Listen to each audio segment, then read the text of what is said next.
আমাৰ ব্যানাৰখনৰ পাছফালে সাউথ সেক্টৰৰ দলটি আমি ব্যানাৰ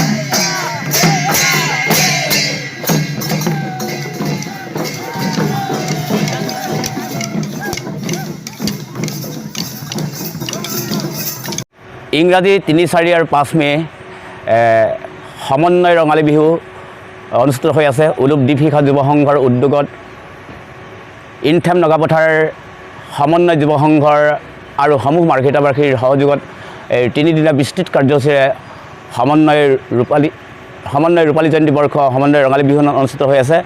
এই ৩ দিনীয়া কাৰ্যসূচীত যোৱাকালি পতাকা উত্তোলন আমি এই বিহুৰ ৰূপালী জয়ন্তী বৰ্ষৰ কাৰণে আমি ২৫খনকৈ পতাকা উত্তোলন কৰিছোঁ। মূল পতাকাৰ লগতে যেহেতু ২৫টা বসন্ত গৰকিলে বিহুখনে, গতিকে ২৫খন পতাকা উত্তোলন কৰা হ'ল। তাৰ সমান্তৰালভাৱে স্মৃতি অৰ্পণ কৰা হ'ল। আৰু আজি দ্বিতীয় দিনৰ কাৰ্যসূচী, এই দ্বিতীয় দিনৰ কাৰ্যসূচীত আমি আজি ১২টা বজাৰ লগে লগে আমি সাংস্কৃতিক শোভাযাত্ৰা বাহিৰ কৰিছোঁ বিভিন্ন জাতীয় জনগোষ্ঠীক লৈ। ইতিমধ্যে সাংস্কৃতিক শোভাযাত্ৰা আমাৰ এই বাকৰিলৈ, এই বিহুৰ বাকৰিলৈ আহি আছে। গতিকে আজি এই সাংস্কৃতিক শোভাযাত্ৰাৰ পাছতেই আমাৰ নিশালৈ আৰম্ভ হ'ব, সন্ধিয়ালৈ আৰম্ভ হ'ব মৌকুঁৱৰী প্ৰতিযোগিতা, বিহুৱতী প্ৰতিযোগিতা, গাভৰু জেং বিহু প্ৰতিযোগিতা আৰু বিহু হুঁচৰি প্ৰতিযোগিতা। গতিকে অহাকাইলৈ আমি অনুষ্ঠিত কৰিম।